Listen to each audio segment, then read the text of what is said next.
The champagne glass shattered against marble, and the whole ballroom turned to stare at the nanny on her knees. Who was the man now crossing the floor for her?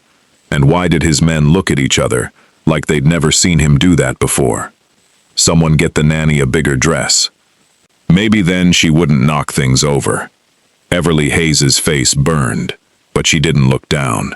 She had learned long ago that looking down only invited more. She gathered the broken glass with steady fingers and did not let her hands shake, though her heart slammed hard enough to hurt.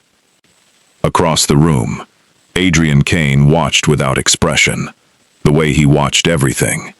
It was the thing people feared most about him, more than his money, more than the men stationed at every door. He didn't raise his voice. He simply looked, and rooms rearranged themselves around his silence. He hadn't meant to be watching her at all. He'd meant to be watching the door for the Moretti family's men, waiting to finish a conversation about territory and the fragile peace that was always one insult away from bloodshed. But his eyes had drifted, the way they sometimes did lately, and he'd found the woman who cared for his daughter kneeling on his own floor while half of Chicago's worst people laughed. Something tightened in his jaw. He had watched men die without this particular feeling climbing up the back of his neck. He did not enjoy discovering that a woman folding his daughter's laundry could put it there. Everly. His voice cut through the noise without rising at all, and the crowd near her parted like something had cleaved it in half. She looked up, glass shards still in her palm, and found him crossing the floor toward her, with the unhurried calm of a man who had never once needed to hurry for anything in his life. He crouched beside her and took the shards from her hand with 2 fingers, setting them on a passing tray, without looking at the waiter carrying it. "You don't clean up after yourself in my house," he said quietly. "Not tonight. Not ever. It's fine, Mr. Kane. It's not a request." He rose and offered his hand, and the entire ballroom seemed to hold its breath, because Adrian Kane did not touch people. Not casually, not in front of an audience that would repeat every detail in whispers for months. But he took her hand and pulled her up like she weighed nothing, and for one electric second, her fingers stayed inside his. She pulled back first. "Your daughter's medicine is due in 10 minutes. I should go. I'll walk you. You have guests. They can wait." He said it the way he said everything, like the world simply rearranged itself around him, and Everly had been in this house long enough to know arguing would only draw more eyes. She turned and walked, and he fell into step beside her, and behind them, the whispers started immediately, ugly and delighted, feeding on humiliation like oxygen. Neither of them heard the woman by the bar lean toward her companion. "Watch. He's going to regret this." Her name was Claudia Voss, engaged to Adrian for nearly 2 years, in the particular arrangement common to families like his, where love was a formality, and alliance was the only real vow. She smiled as she watched them go. Her eyes did not. Upstairs, 5-year-old Mia Kane sat waiting in her canopy bed, exactly as she'd been told to wait, and her whole face lit when Everly came through the door. "Evie, you came right when you said." "I always come right when I say." Everly measured the medicine with the careful hands of someone who'd done this 1,000 times, in a hospital ward long before she'd ever set foot in this mansion. Mia swallowed it without complaint, because Everly had learned exactly how to make it feel like nothing at all. It was a small thing.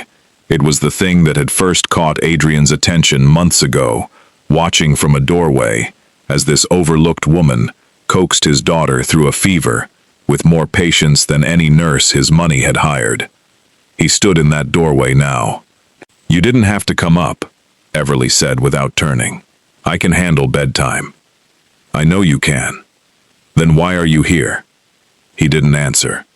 Mia yawned, curling into her pillow, already half asleep, the way small children managed instantly, and adults never could. Adrian's eyes moved from his daughter to the woman beside her, and something in his chest, some old locked door he didn't examine, shifted very slightly on its hinges.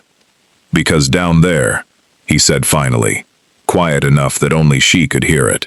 Nobody in that room could do what you just did in 30 seconds. Everly turned to look at him, surprised, and for a moment neither spoke. Downstairs, a door opened and closed hard, and footsteps crossed the marble entryway, with the urgency of bad news arriving. A man appeared at the top of the stairs, breathless. "Mr. Kane, it's Sal Moretti. Something's happened at the warehouse." Adrian's expression didn't change, but something behind his eyes went cold and still, the way deep water goes still, right before it turns dangerous. "Stay with her," he told Everly, already moving. "Whatever you hear tonight, whatever anyone says to you, you don't open this door for anyone but me."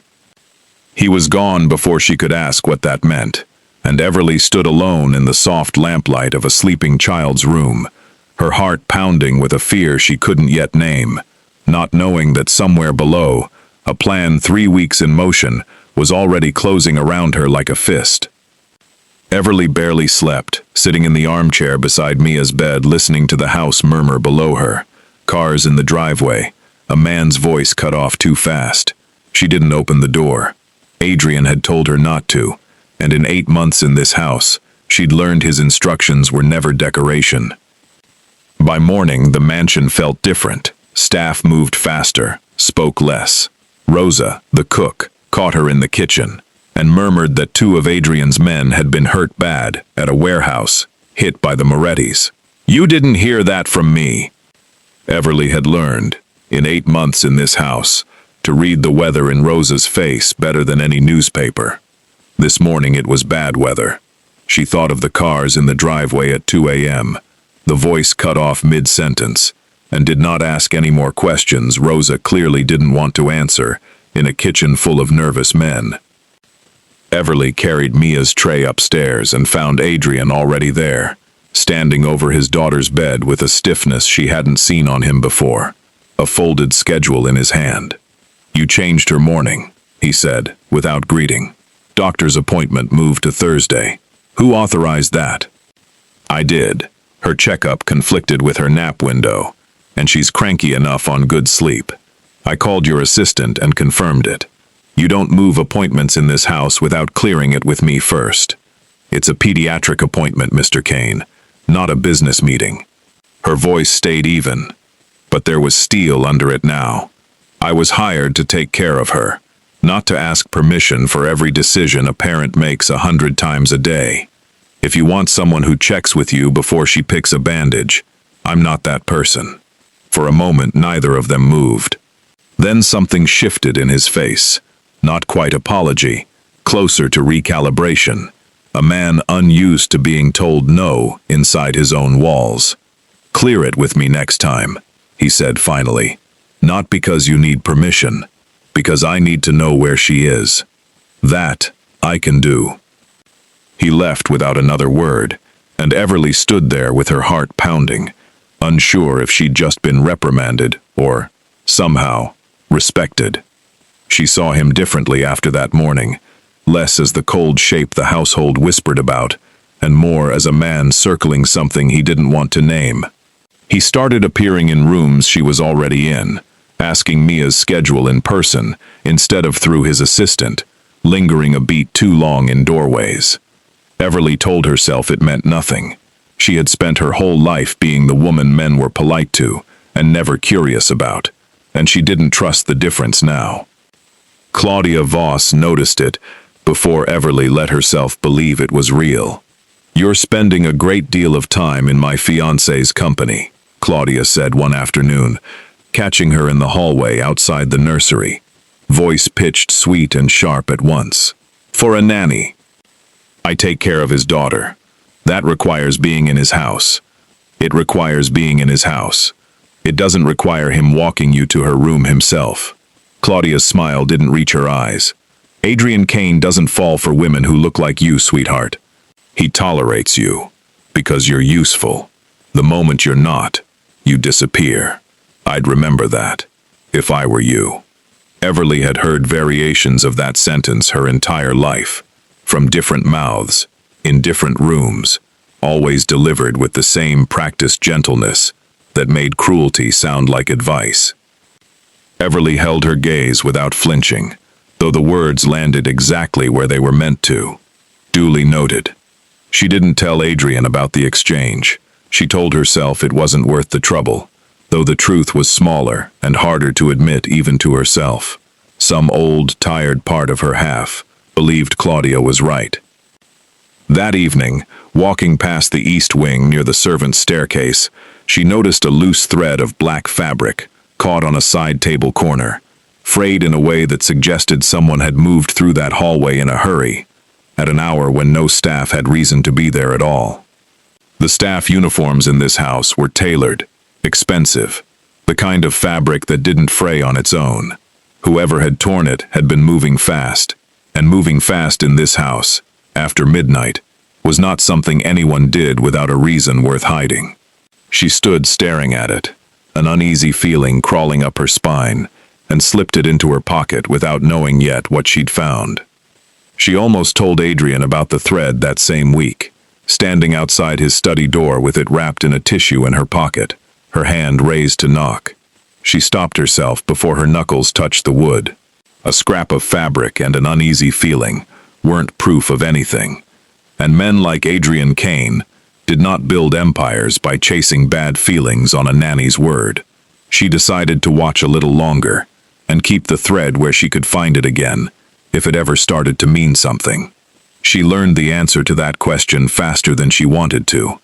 2 nights later, Mia's fever spiked without warning, climbing higher than any fever Everly had seen in her, and by midnight, the girl was flushed, crying, clutching her stomach in a way that made every instinct from Everly's nursing years scream that this was not ordinary at all. She was already moving toward Adrian's door before she let herself think about knocking. She almost told him that same evening. She stood outside his study door with the thread wrapped in a tissue in her pocket, her hand raised to knock, and then she stopped herself, because she had nothing but a scrap of fabric and a bad feeling. And men like Adrian Kane did not build their reputations by chasing bad feelings. She decided to watch a little longer before she spoke. The watching did not take long to pay off. 3 days later, Mia came down with a fever that climbed faster than any fever Everly had seen in her, higher and more stubborn. And by midnight, the girl was flushed and crying and clutching at her stomach in a way that made every instinct she had once trained into her scream that this was not ordinary. She woke Adrian himself, pounding on his bedroom door without hesitation, something she would never have dared to do under normal circumstances. "Something's wrong. This isn't a normal fever. I need to know what she's eaten today. Everything, right now." Adrian was awake and moving before she finished the sentence, and within minutes, the house doctor had been summoned. But Everly didn't wait for him. She went straight to the kitchen, checked the ingredients in Mia's dinner against the label of a new vitamin supplement that had appeared in the pantry that week, one she didn't remember ordering, and found the answer in less than 10 minutes. A dosage error, the wrong concentration entirely, enough to explain the fever and the stomach pain both. "Someone switched the bottle," she told Adrian, holding it up so he could read the label himself. "This isn't the brand we've been using. It looks almost identical, but it's not the same formula. Whoever bought this either made a terrible mistake or they didn't make a mistake at all." Adrian's face went very still, the same stillness she'd learned to recognize as dangerous. Who has access to this pantry? Half the household staff, but only a few people order the supplements. Rosa, the housekeeper, and Everly stopped. And who? Mr. Doyle. The name left her mouth reluctantly. Walter Doyle had been the Kane family's head of household staff for over a decade, a quiet, gray-haired man who had served Adrian's own father before him, trusted so completely that his name had never once appeared on any list of suspects in Everly's mind. "But he's been with your family longer than I've been alive. It doesn't make sense." "Nothing about tonight makes sense," Adrian said grimly, and turned to give orders to the men waiting in the hall, his voice low and controlled, even as fury moved visibly beneath his skin. Mia recovered by morning, the doctor confirming what Everly had already diagnosed. But the incident left something changed in the house, an unspoken tension that followed Everly through every room she entered. 2 days after that, she found Adrian in the garden behind the east wing, an unusual place for him, standing beneath his late wife's favorite tree, with a folder in his hand, and an expression she had never seen on him before, something closer to grief than anger. "I looked into your file," he said without turning around, when he heard her approaching. "Your old hospital file, from 3 years ago." Everly's stomach dropped so fast she felt sick. "You had no right to do that." "I know." He finally turned to face her, and there was no apology in his eyes, only a strange, careful honesty. "I did it anyway, because I needed to understand who was in my house with my daughter, and what I found didn't match what people said about you." She said nothing, arms crossed tightly over her chest, bracing for whatever came next, the way she had braced for it 100 times before, in 100 other conversations that had ended in someone else's version of her mistakes. "The report says you were dismissed from Lakeshore General for a medication error that nearly cost a child's life," Adrian continued. "But the internal review notes, the ones buried 3 folders deep, say the error belonged to a supervising physician who altered the chart afterward to protect himself. You took the fall because you were the newest nurse on the floor and the easiest one to blame." Her eyes stung, and she hated that they did. Hated that 3 years of carefully constructed armor could still crack this easily. "Nobody believed me then. I don't know why you would now." "Because I've read 100 cover stories in my life, Everly. I know what they look like, and that report reads exactly like one." He stepped closer, close enough now that she had to tilt her head up to hold his gaze. "You saved that child's life, didn't you? Before the doctor made his mistake. You caught it, and you fixed it. And then he blamed you for the very thing you prevented." She didn't answer, because answering meant reopening a wound she had spent 3 years trying to seal. But her silence was answer enough, and something shifted in Adrian Kane's face that she had never seen there before. Something that looked almost like respect. "I'm sorry," he said quietly, "for asking without telling you first, and for what happened to you before you ever walked into my house." Neither of them noticed the curtain in the second-floor window twitch closed, or the pair of eyes that had been watching them from above for the last several minutes. Claudia Voss stepped back from the glass, her jaw tight, her mind already turning toward the phone call she intended to make before the night was through. A call to a man who had been waiting patiently for exactly this kind of opportunity. A man whose name would mean nothing to Everly Hayes until it was far too late to matter. Something between them had changed after the confrontation in the hallway, though neither one named it out loud. Adrian began finding reasons to be in rooms where Everly already was, small excuses that fooled no one. Checking on Mia's homework at the exact hour Everly helped with it, lingering in the kitchen when she brought down the breakfast tray. He was not a man built for softness, and the clumsiness of his own attempts at it was, in its own way, more disarming than any smooth charm could have been. "You don't have to keep finding reasons," she told him one evening, when he'd appeared in the nursery doorway for the 3rd time that day, with a folder he clearly didn't need. "If you want to talk to me, you can just talk to me." Something almost like a smile crossed his face, gone as fast as it arrived. "I'm not used to needing a reason." "Then don't have one." He stayed that evening, long after Mia had fallen asleep, telling her, in pieces, about his wife Isabel, dead 3 years now, killed in a car bomb meant for him. "I've spent 3 years telling myself it should have been me," he said. "That if it had been me, at least it would have been fair." "It wouldn't have been fair either way," Everly said quietly. "It would have just been a different kind of loss."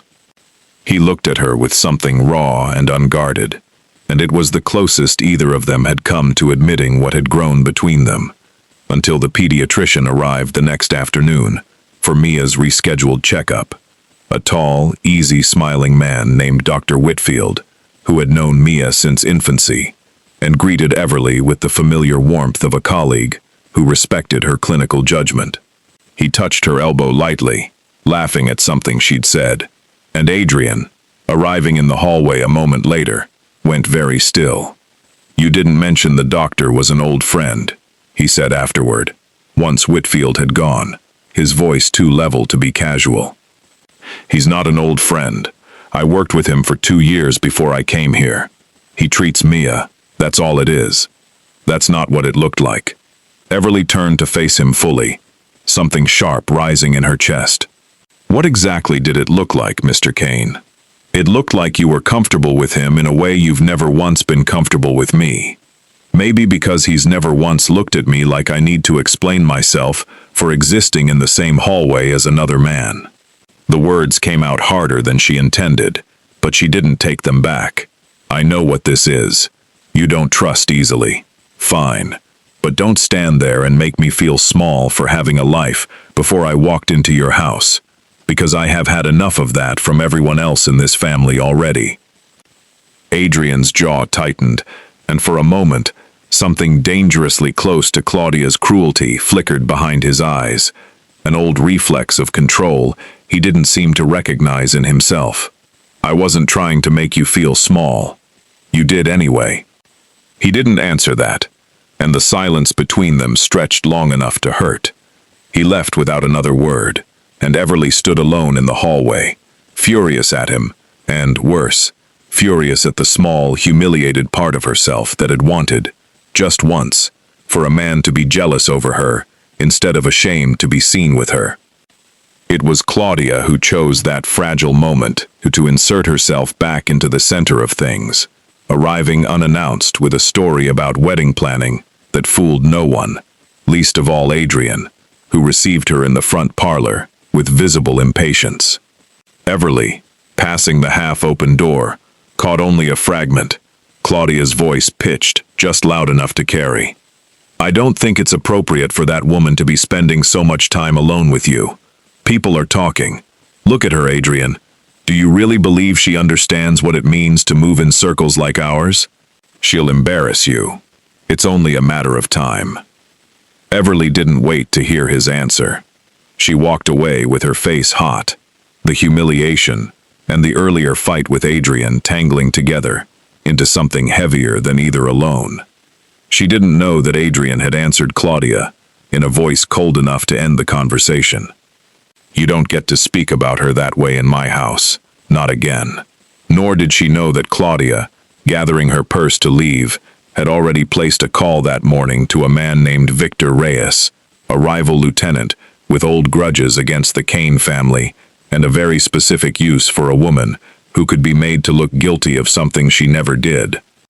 The unease already growing in the house deepened 2 days later, when word came that Walter Doyle, head of household staff for over a decade, had failed to show up for his shift, and no one could reach him. His quarters on the estate were found stripped nearly bare, drawers emptied, as if he'd left in a hurry and didn't intend to return. "He's gone," Adrian told Everly grimly, the first real conversation between them since their argument. "Which means whoever he was working for doesn't need him anymore. Which means they already have what they wanted." What did they want? I don't know yet. That's what worries me. Neither of them mentioned the hallway, or Dr. Whitfield, or the words that had passed between them, but something had cracked that hadn't fully healed, a fault line running quietly beneath the ground they now stood on together, and neither of them yet understood how soon something would come along to test exactly how deep it went. The accusation came on a Tuesday, in the middle of the afternoon, with no warning at all. Everly had taken Mia to the small private park, 2 blocks from the mansion, one of the few outings Adrian permitted without a full security detail trailing them, since the park backed onto Kane-owned property and was watched, in its own quiet way, by men who never announced themselves. She had pushed Mia on the swings for 20 minutes, and Mia had laughed the bright, uncomplicated laugh of a child who didn't yet understand that the world could be cruel, and for those 20 minutes, Everly had felt, for the first time in longer than she could remember, something close to peace. They returned to find the mansion in chaos. Two of Adrian's men were waiting at the door, tense and unreadable, and behind them stood a man Everly had never seen before. Expensive suit, cold eyes, a leather folder tucked under one arm like a weapon. Adrian stood in the center of the entryway, jaw set, a stillness in his posture that Everly had learned meant something had gone badly wrong. Everly. His voice was careful, controlled in a way that frightened her more than shouting would have. "This is Marcus Webb. He's an investigator. There's something we need to discuss." The something, it turned out, was a set of documents Webb had discovered in a storage unit rented under Everly's name. A storage unit she had never seen, never rented, and had no memory of in her life, containing detailed floor plans of the Kane estate, security schedules, and a folder of photographs documenting Mia's daily routine down to the minute. "This is insane," Everly said, her voice rising before she could stop it, panic clawing up her throat. "I've never rented a storage unit in my life. I don't even know where this place is." "Your name is on the lease," Webb said flatly. "Your signature is on the paperwork. The unit was paid for in cash, but the ID used to open the account was a copy of your driver's license. Then someone stole my identity. Someone is setting me up." She turned to Adrian, desperate now, searching his face for the trust she'd seen there only days before in the garden. "Adrian, you know me. You know I would never do anything to hurt Mia." For a long, unbearable moment, he said nothing at all, and in that silence, Everly felt something inside her chest crack open, wider and colder than anything Claudia's cruelty had ever managed. "I want to believe you," he said finally, and his voice was quieter than she had ever heard it, strained with something that looked almost like grief. "But I have a 5-year-old daughter whose entire schedule was documented in photographs, found in a unit with your name on it, 3 days after my head of staff disappeared with information he shouldn't have had. I can't just believe you, Everly. Not with her life on the line." "So that's it," Everly said, and to her own surprise, her voice did not shake. "You're just going to decide I'm guilty, because it's the safer assumption. I haven't decided anything yet." "You have. I can see it in your face." She lifted her chin, refusing to let the tears gathering in her eyes fall in front of Marcus Webb, in front of the 2 guards standing at the door, in front of Claudia, who had appeared silently at the top of the stairs and was watching the entire scene unfold with an expression of carefully composed sympathy that did not reach her eyes. "You know what, Mr. Kane? I've spent my whole life being the person everyone assumes is guilty first and innocent never. I lost my nursing career because a doctor lied, and it was easier for the hospital to believe him than me. I am not going to beg you to believe me too." She turned and walked up the stairs, past Claudia, whose small, satisfied smile Everly caught for only a fraction of a second, before it vanished behind a mask of false concern. "I'm so sorry, Everly," Claudia said softly, just loud enough for Adrian to hear. "I know this must be so hard for you." Everly did not answer her.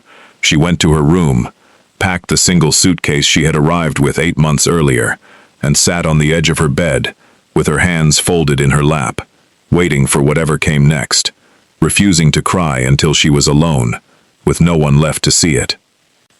Downstairs, Adrian stood in the entryway long after she'd gone, staring at the folder of photographs Webb had left on the table, something twisting uncomfortably beneath his ribs that he did not yet have a name for. It was Webb, gathering his things to leave, who paused and frowned down at the folder, one last time before speaking. "There's one thing that's bothering me, Mr. Kane," he said slowly. "The storage unit was rented 11 days ago. According to your household logs, Ms. Hayes took your daughter to her pediatric appointment that entire afternoon, 3 hours away from the city, with 2 of your own men as escort. I'll need to check the exact times against the lease signing." Adrian went very still. Check it tonight, he said. I want to know before morning. But by the time Webb returned with his answer, Everly Hayes had already left the mansion, disappearing into a cold Chicago evening, with nothing but a suitcase, and a heart that had been broken in ways far deeper than any accusation of theft could explain. Not knowing that 4 floors above her, in an office she would never see, the timestamp Webb was cross-referencing would prove, beyond any doubt, that she could not possibly have been the one who signed that lease. Marcus Webb found Adrian in his study, just past midnight, the household quiet, Mia long asleep, and laid the timestamp records on the desk without a word. Adrian read them twice before he spoke. She was 3 hours away, with 2 of my own men when this lease was signed, he said slowly. It's not possible for her to have been in 2 places at once. No, sir, it isn't. Then, someone forged her signature. Someone with access to her personnel file, her ID copy, everything. Adrian's hand curled into a fist on the desk. Who had that access? Walter Doyle managed the household personnel files, Webb said. But Doyle didn't act alone, Mr. Kane. Someone had to know Ms. Hayes's schedule down to the hour to make the timeline plausible on paper. Someone inside this house, or close enough to it. What about Claudia? Adrian said quietly. It wasn't quite a question. Webb hesitated. Her fingerprints aren't on anything yet, sir. But she had access to Ms. Hayes's file the week the engagement announcement went out. I haven't ruled her out. I haven't ruled anyone out. Adrian sat back, and for the first time in 3 years, since the night his wife had died in an explosion meant for him, he felt something close to real fear. Not for himself, but for a woman he had thrown out of his house over a lie. He thought of the hallway, of her voice saying, I have had enough of that from everyone else already, of Claudia's expression at the top of the stairs that he had dismissed as concern, and now, replayed, looked disturbingly like satisfaction. Find her, he said. Now.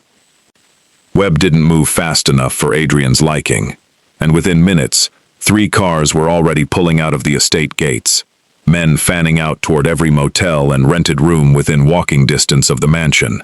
Working off a list, Webb compiled in under 10 minutes from memory alone.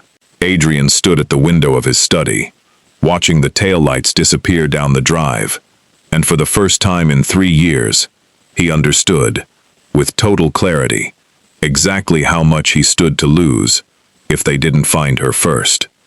He was right to be afraid. Everly had taken a room at a cheap motel on the west side and had barely closed the door before her phone rang with a number she didn't recognize. Ms. Hayes. The voice was smooth, faintly amused. My name is Victor Reyes. I believe you and I have a mutual friend in Mr. Kane's household. I have information that could clear your name entirely. I'm willing to share it, if you're willing to meet. Every instinct trained into her by 3 years of hard-won caution screamed that this was wrong. But she thought of Mia's face, of Adrian unable to simply believe her, and desperation made the offer harder to refuse than it should have been. Where? She asked. The old rail yard on Halstead. Come alone. Come now. She should have called someone. Instead, she went alone, and understood her mistake the moment 3 men stepped out of the shadows, instead of 1. The rail yard smelled like rust and diesel, and somewhere behind the floodlights a dog was barking at nothing, the sound bouncing off empty freight containers. Everly's hand found the strap of her bag and held on, because holding on to something steady was the only thing keeping her voice level. Thank you for coming, Miss Hayes, Reyes said, voice losing its warmth entirely. Mr. Kane is going to be very upset when he finds out what happened to you tonight. Fear closed around her throat, but she made herself think instead of scream. She had learned, in 3 years of surviving other people's cruelty, that clear thinking sometimes worked when nothing else did. You went through a lot of trouble for one nanny, she said, keeping her voice level, buying herself the seconds she needed. A storage unit, a forged lease. Someone inside the house feeding you my schedule. That's not jealousy. That's planning. Who told you where I'd be tonight? Reyes smiled, pleased with himself in the particular way men were when they thought a woman was too frightened to be dangerous. Does it matter? It matters to me. I'd like to know whose name to remember. She let her eyes move past him, cataloging the two men flanking him, the direction of the gate, the delivery truck parked near the fence with its engine still ticking as it cooled, filing away every detail the way she once filed vitals in an emergency room. Fast, wordless, automatic. Her hand slid into her coat pocket as she spoke, thumb finding the single letter she had saved months ago without ever telling anyone. A woman who wanted something you couldn't give her, Reyes said, unable to resist the small cruelty of an answer. That's all you need to know. She pressed the call and prayed it connected before anyone noticed, keeping her voice steady, keeping Reyes talking, keeping his attention on his own cleverness instead of the phone in her pocket. You're proud of this, she said. You should be. It's the only thing that's gone right for you all year. Across the city, in the mansion he'd built to keep his daughter safe, Adrian Kane's phone buzzed once in the silence of his study, and when he answered, he heard nothing but distant voices, a man's laugh, and the unmistakable, deliberate sound of Everly Hayes keeping a dangerous man talking long enough to be found. He was out the door and calling every man he had before the line went dead. The rescue was fast and brutal, and over, almost before Everly understood. It had begun. Headlights flooded the rail yard, tires screaming against gravel, and Adrian Kane came out of the car before it had fully stopped, moving with a violence she had never seen in him and would never forget. Two of Reyes's men went down before they could raise their weapons. Victor Reyes himself was on his knees, with Adrian's forearm across his throat within seconds, and for one terrifying moment, Everly thought she was about to watch a man die in front of her. Adrian, don't! Her voice cracked through the chaos, and somehow, impossibly, he heard her. His arm stayed where it was, pressing, but he didn't finish it. Don't. Not like this. Not in front of me. It took him a long moment to release Reyes, and when he did, his eyes never left Everly's face, checking her for injuries with a desperation he made no effort to hide. Are you hurt? No. I'm okay. Her voice shook despite her best efforts. How did you know where? You called me. He held up his phone, the line still connected, his voice breaking slightly on the words. I heard you. I heard you trying not to be scared. Victor Reyes, on the ground and bleeding from his lip, laughed a short, ugly laugh. You should thank me, Kane. I almost did you a favor. She's been sitting on something for 3 years that could bury you. Everly went very still. What is he talking about? Nothing, Adrian said quickly. Too quickly. No, Reyes rasped, grinning through blood. Go on, Kane. Ask her where she worked 3 years ago. Ask her what she saw the night your wife died. The color drained from Everly's face so completely that Adrian's men, standing guard around them, went quiet. She had known, of course, exactly where this was going, the moment Reyes said it, because she had spent 3 years trying not to think about that night at all. I was an ER nurse at Lakeshore General, she said slowly, forcing the words out before Adrian could ask, needing to be the one who said it first. The night of the explosion, Isabel Kane was brought into my unit. I was the one who treated her before she died. Adrian's face went white. I never told you because it never seemed like it would matter, and because talking about it meant reliving the worst night of my professional life. Everly continued, her voice steadying, even as her hands trembled. But there's something else. Something I never told anyone, because I didn't understand what I was looking at until much later. There was a man who came to the hospital that night, before the police arrived, asking specific questions about whether Isabel had said anything before she died. He wasn't family. He wasn't police.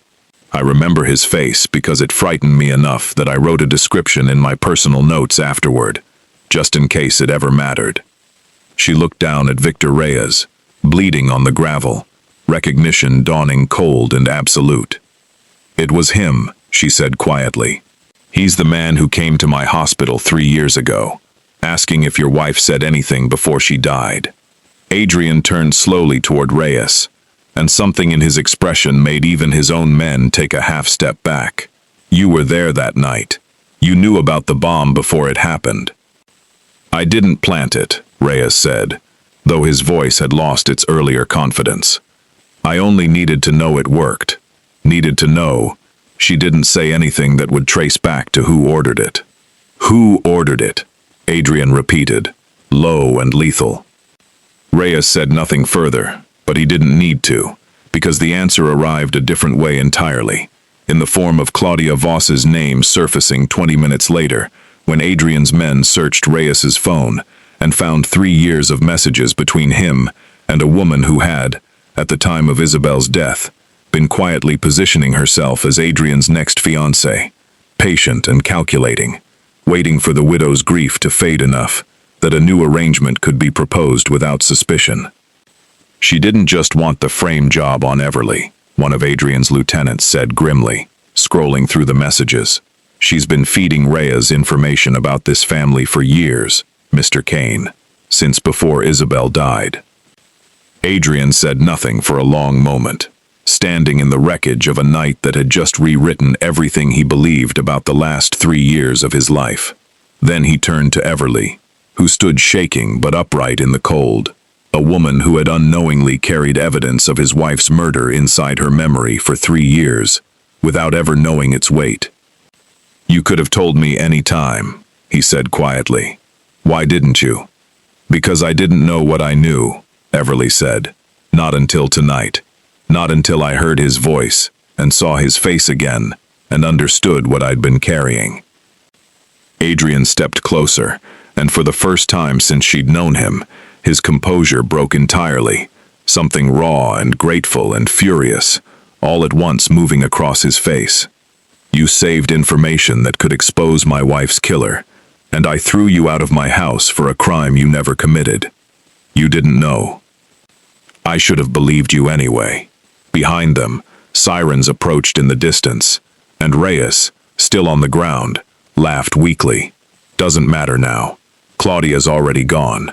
She left the city the moment she heard I'd been made. You'll never find her before she disappears for good, and everything she knows about your organization goes with her." Adrian's jaw tightened, but his eyes stayed on Everly, and in them she saw something that frightened her more than the rail yard, more than Reyes, more than anything that had happened that night. The unmistakable look of a man who had just realized exactly how close he'd come to losing something he could not survive losing twice. Claudia Voss did not run far, because women like Claudia never believed they needed to.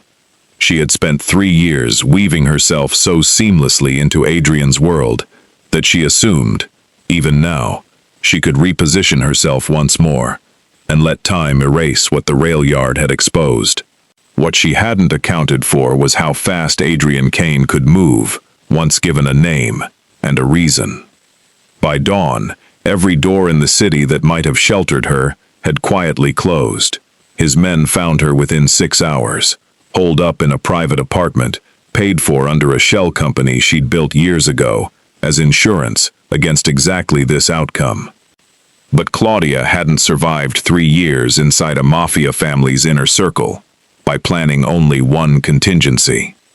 "You won't touch me," she told Adrian when his men brought her into his study, her composure remarkable even now. "Because if anything happens to me, certain documents reach the district attorney by morning. Financial records, names, enough to bury everything your father built." "Then you've already lost," Adrian said, and something in his voice made her go still for the first time. "I had every account tied to your shell company frozen 2 hours ago. Every safety deposit box you thought no one knew about, emptied by court order this morning, on the strength of testimony from a man who's already confessed to conspiracy in my wife's murder. Whatever leverage you think you're holding, Claudia, you're holding air." Her composure cracked, just slightly. "You wouldn't have had time." "I had 2 years to learn exactly how you move money," he said. I was engaged to you, remember? I paid attention to things you assumed I never would. Claudia's eyes moved to the door, to the window, calculating exits the way she'd once calculated leverage, and found none of them fast enough.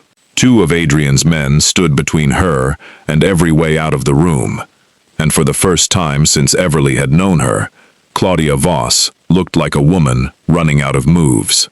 I didn't plant that bomb. Claudia's voice sharpened, defensive now. Reyes handled the execution. My involvement was information, nothing more. I told him her schedule that week, because Victor promised me a seat at this family's table once Isabel was gone, and I was tired. Adrian, tired of being engaged to a man who looked at his own wife like she was the only warm thing in his life, while I was treated like a business arrangement, waiting for its expiration date. So you had her killed out of jealousy. I had her killed, Claudia said coldly, because I was promised something better than being your consolation prize. Everly, standing near the door, felt sick listening to the casual cruelty in Claudia's voice. It was Claudia's next words that turned the room even colder. You should also know there's a man still loyal to me inside this house. Someone you'd never suspect. And he has instructions to make sure your precious nanny never makes it out of this room alive, if anything happens to me. The room went very still. Frank DeLaurie, Adrian's most trusted lieutenant for 15 years, standing at his shoulder as he had 1,000 times before, shifted his weight almost imperceptibly.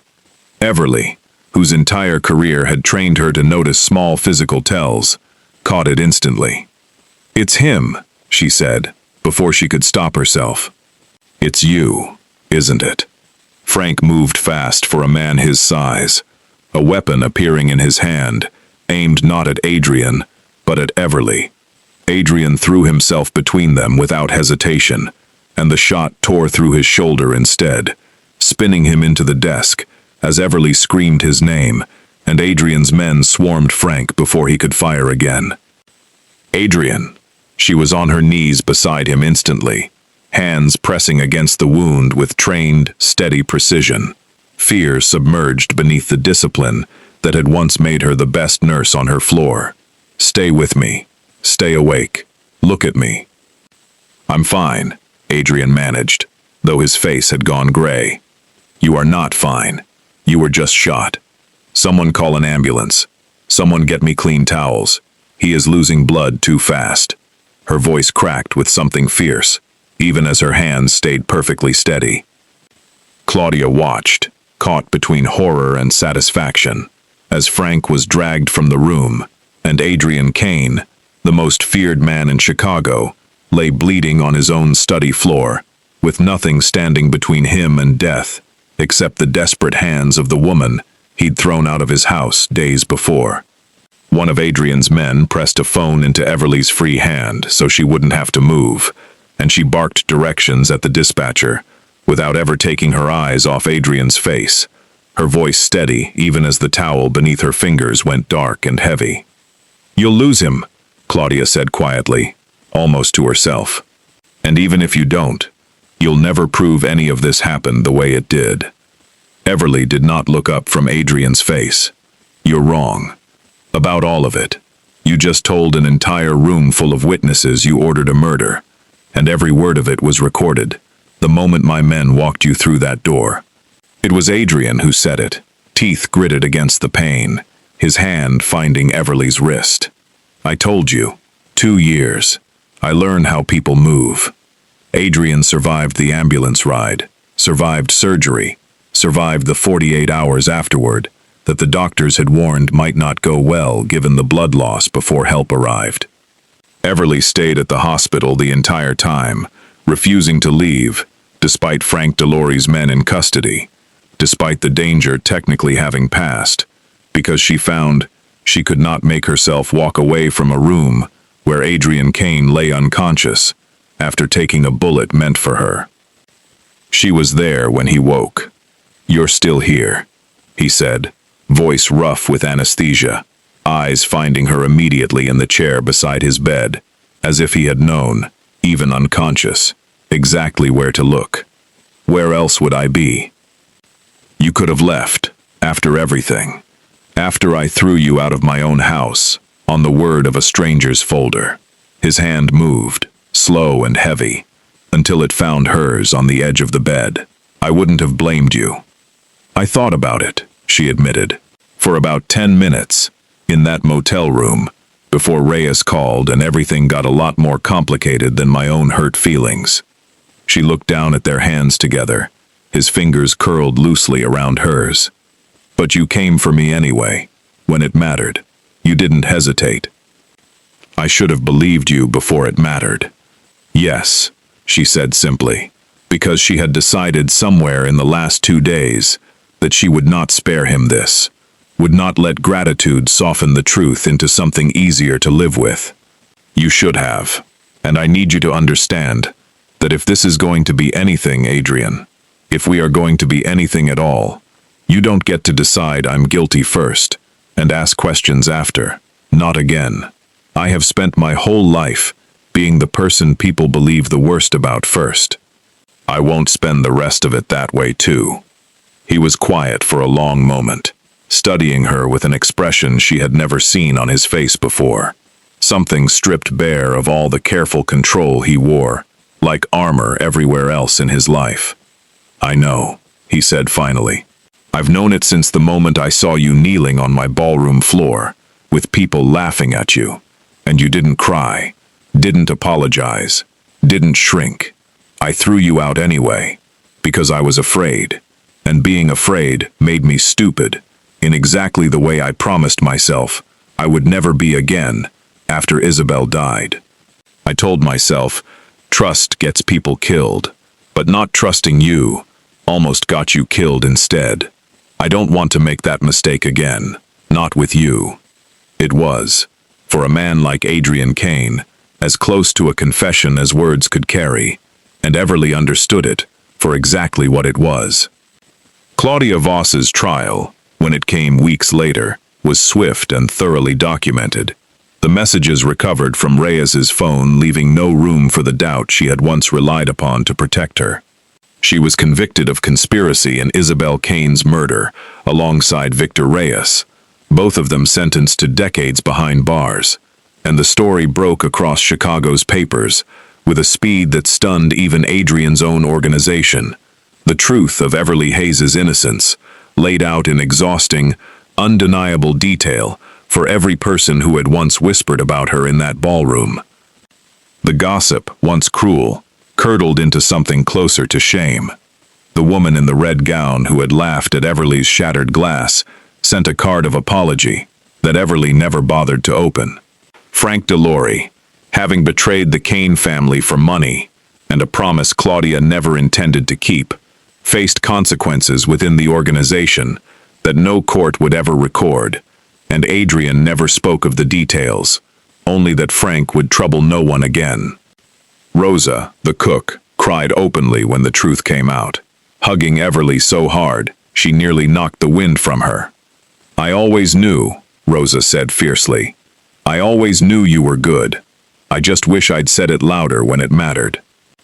But it was Mia, small and unbothered by any of the adult cruelty that had nearly destroyed everything, who put it most simply, climbing into Everly's lap the first night she returned to the mansion, and pressing her small hand flat against Everly's cheek. I knew you'd come back, Mia said. You always come back. Always, Everly agreed, and found, for the first time in 3 years, that she believed the promise she was making. Adrian recovered slowly over the following weeks, his shoulder healing beneath Everly's careful, professional attention, though she noted more than once that he seemed to require far more assistance than his actual injury demanded, an observation she made with a raised eyebrow and no small amount of amusement. You're not nearly as helpless as you're pretending to be, she told him one evening, adjusting the bandage on his shoulder, while he watched her with a look that had nothing to do with his injury at all. Maybe I like the company, he admitted. Adrian Kane, admitting to liking something. I should have brought a witness. Don't get used to it. But he was smiling, faintly, The small, real smile she had come to recognize as rare and entirely genuine, and when his good hand came up to cover hers, where it rested against his shoulder, neither of them pulled away.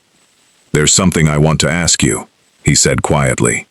"But I want to do it properly.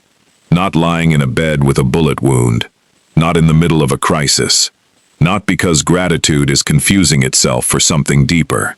I want to ask you, when it's just us, when there's nothing chasing either of us, and when you can say no, if that's what you want to say." Everly's heart was pounding, though she kept her hands steady, the way she always did. "Then ask me when you're ready." "I will," he said, and the certainty in his voice left no room for doubt at all. "Soon." The gala was Adrian's idea, though he would later claim, with a rare flash of humor, that it was mostly Rosa's doing, since she had badgered him for 2 weeks about hosting something to properly welcome Everly back into the house that had once cast her out so cruelly. Adrian agreed on one condition. The guest list would be the same 300 people who had stood in that ballroom 9 months ago and laughed while Everly knelt on the floor picking up broken glass. "You want to invite the same crowd," Everly said, skeptical, the night he told her. "I want them to see exactly who they laughed at," Adrian said, "and I want to be standing right beside you when they do." She wore deep emerald green that night, a dress chosen for her rather than in spite of her, cut to celebrate the body she had spent a lifetime being told to apologize for. And when she walked down the mansion's grand staircase on the evening of the gala, the same crowd that had once whispered cruelty in that very room went utterly silent, this time for an entirely different reason. Adrian met her at the bottom of the stairs and did not bother lowering his voice for privacy. "You look extraordinary," he said, loud enough to carry, and something in the set of his jaw, as he surveyed the watching crowd, made it clear he intended every word of it as both compliment and warning. The woman in the red gown who had once mocked Everly's dress found herself, for the first time in the evening, entirely without anything to say. It was near midnight, with the band still playing, and Mia long asleep upstairs, under Rosa's watchful care, when Adrian led Everly out onto the terrace, overlooking the garden, where he had once told her, beneath his late wife's favorite tree, that he had read her hospital file, and did not believe the lie. The night was cold and clear, the city glittering below them, and Adrian, uncharacteristically nervous in a way she had never seen from him, reached into his jacket and produced a small velvet box that made her breath catch entirely. "I told you I'd ask when it was just us," he said. "No crisis, no gratitude confusing itself for something else. Just this. Adrian, you walked into my house 9 months ago as someone everyone in that ballroom decided to underestimate the moment they saw you. You spent 3 years before that being blamed for a mistake that was never yours, and you carried that unfairness with more grace than anyone I have ever known, including myself. You saved my daughter's fever before any doctor caught it. You saved evidence of my wife's murder without even knowing you were carrying it. You saved my life on the floor of my own study, while bleeding men screamed around you. And through all of it, you never once let anyone convince you that you were less than exactly who you are." He opened the box, and the ring inside caught the moonlight. Simple and elegant. Chosen, she would later learn. Specifically because it did not try to be anything it wasn't. "I don't want a wife who fits into some role this family expects. I want you, Everly Hayes, exactly as you are. Curves and steady hands, and a spine made of iron that most men in my organization would envy. Marry me." Everly's eyes were wet, and this time she let the tears fall, because there was no ballroom of mockery left to fear, no accusation waiting to strip away her dignity, only a man on a terrace who had learned, at devastating cost, that love and trust were not weaknesses at all, but the only things worth protecting, as fiercely as he protected everything else in his life. "Yes," she said. "Yes, of course. Yes."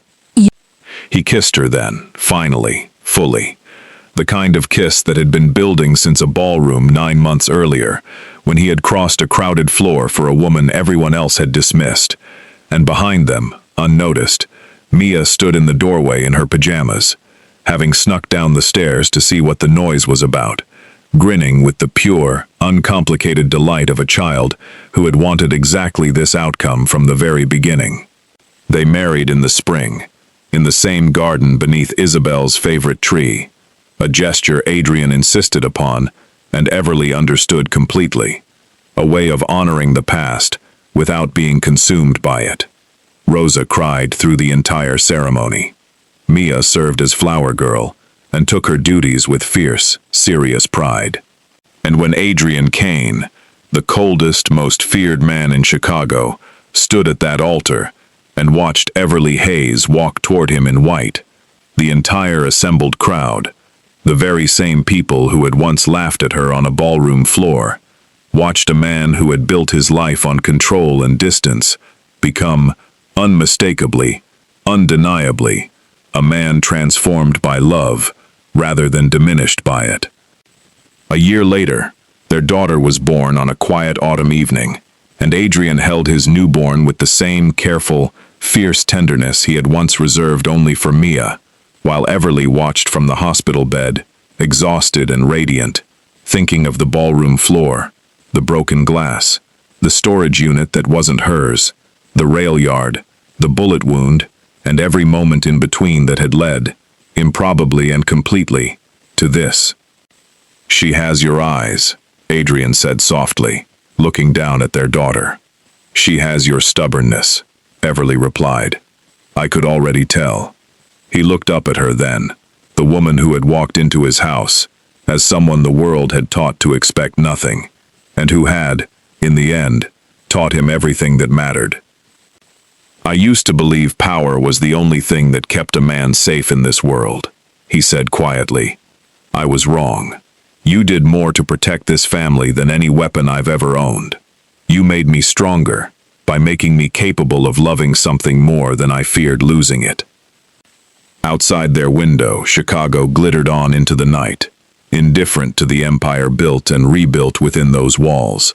But inside, in a room filled with the quiet sounds of a new family beginning, none of that mattered at all. What mattered was a woman once dismissed and doubted, now unshakably known. What mattered was a man once frozen by grief, now finally, fully alive. And what mattered most of all was that love, real and hard-won, had not made either of them weaker. It had made them, together, impossible to break.